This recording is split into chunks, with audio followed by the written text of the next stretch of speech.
गिलहरी की शिक्षा। भगवान बुद्ध आत्मज्ञान की खोज में तपस्या कर रहे थे। उनके मन में विभिन्न प्रकार के प्रश्न उमड़ रहे थे।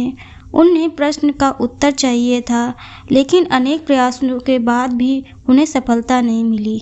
वे आत्मज्ञान की प्राप्ति के लिए कठोर तपस्या करने लगे। अनेक कष्ट सहे, कई स्थानों की यात्रा की, परंतु जो समाधान उन्हें चाहिए था वह उन्हें नहीं मिला। एक दिन उनके मन में कुछ निराशा का संचार हुआ। सोचने लगे, धन, मोह, माया और संसार समस्त वस्तुओं का भी त्याग कर दिया, फिर भी आत्मज्ञान की प्राप्ति नहीं हुई। क्या मैं तभी आत्मज्ञान प्राप्त कर सकूंगा? मुझे आगे क्या करना चाहिए? इसी प्रकार के अनेक प्रश्न बुद्ध के मन में उठ रहे थे।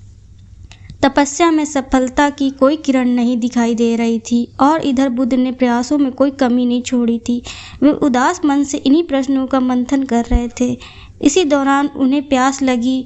वे अपने आसन से उठे और जल पीने के लिए सरोवर के पास गए। वहां उन्होंने एक अद्भुत दृश्य देखा। एक गिलहरी मुंह में कोई फल लिए सरोवर के पास आई।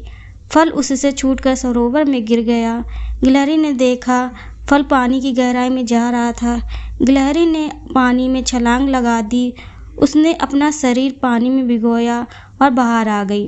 बाहर आकर उसने अपने शरीर पर लगा पानी झाड़ दिया और पुनः सरोवर में कूद गई। उसने यह क्रम जारी रखा। बुद्ध उसे देख रहे थे, लेकिन गिलहरी इस बात से अनजान थी। वह लगातार अपने काम में जुटी रही। बुद्ध सोचने लगे, ये कैसी गिलहरी है? सरोवर का जल यह कभी नहीं सुखा सकेगी, लेकिन इसमें इतनी हिम्मत है। यह पूरी शक्ति लगाकर सरोवर को खाली करने में जुटी है। अचानक बुद्ध के मन में एक विचार उदय हुआ। यह तो गिलहरी है, फिर भी उस अपने लक्ष्य को प्राप्त करने में जुटी है। मैं तो मनुष्य हूँ। आत्मज्ञान प्राप्त नहीं हुआ तो मन में निराशा के भाव आने लगे।